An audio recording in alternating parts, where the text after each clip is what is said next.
Hello everyone, this is Kiran Jangid and I welcome you all on Civil Shiksha. In this video, we are taking forward the previous video, that is calculation of optimum number of rain gauges. In the previous video, we have discussed the formulas used, and in this video, we are applying the formulas in a numerical. Such type of questions are generally asked in university examinations or the mains examination for various exams. So let's move toward a question. What it is saying is, in a watershed, 4 non-recording rain gauges have been installed. As you move forward in the question, note down the given information first. Okay. So here we are given 4 non-recording rain gauges are installed. Okay. And we have denoted the existing number of rain gauges by M, that is equal to 4 here. First information. What next? The annual rainfall record for one of the year is as below. We are given the rainfall record at 4 stations A, B, C and D that are in centimeter, and that is 100 centimeter, 120 centimeter, 140 centimeter and 80 centimeter. We will denote by P1, P2, P3 and P4 at A, B, C and D. This is our second information. Moving forward, assuming an error of 10%. As I explained you in the last video, we cannot reduce the error to 0. So we will always allow some error.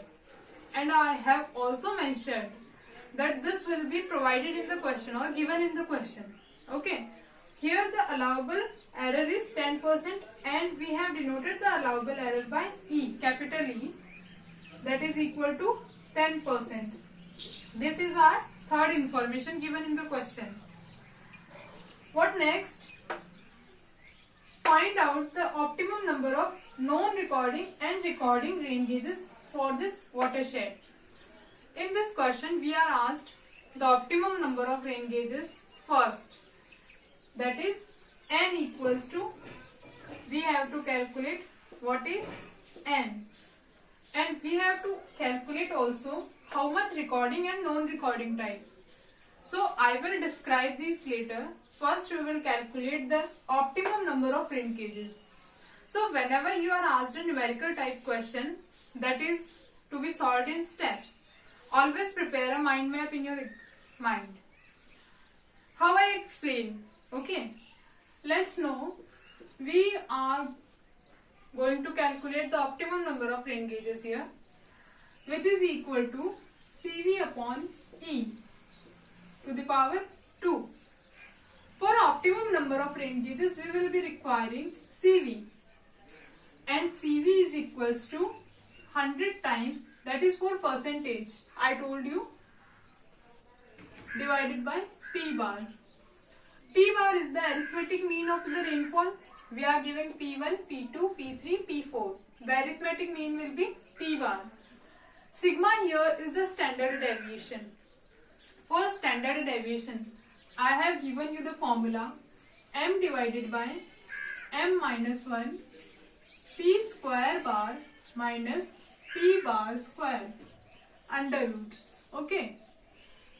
Till now, you get this point that for this, we need these. Okay. What is the arithmetic mean? That is equal to P1 plus P2 plus P3 plus P4 divided by 4. And the mean of square of rainfall, that is P square bar, which is equal to P1 square plus P2 square plus P3 square plus P4 square divided by 4. Okay. Preparing the mind map, you will know how to approach the question, where to start from. Okay. As we see, for standard deviation, we need mean rainfall and mean of square of rainfall. So the first step will be to calculate the mean rainfall. The second will be to calculate mean of square of rainfall. Using these data, we will calculate the standard deviation. And as we have got the standard deviation, now we will calculate the coefficient of variation, that is CV. Getting CV, we can now move toward optimum number of rain gauges. So let's start from step 1. We need mean rainfall, that is P bar, which is equal to P1. I told you P1 is equals to 100, P2 equals to 120, P3 equals to 140, P4 equals to 80. As you solve this, you will get the mean rainfall as 110 centimeter. Always apply a unit. Now, we have completed the step 1. Now, step 2 is calculation of square of mean rainfall, that is equal to P1 square plus P2 square plus P3 square plus P4 square divided by 4. Here, P1 is 100 square plus P2 is 120 square, P3 is 140 square and P4 is 80 square divided by 4. Solving this, you will get this value and this will be in centimeter square. Okay. So, we have got both of these values. Now we can calculate the standard deviation. Standard deviation is m divided by m minus 1. M here is the existing number of rain gauges, that is 4.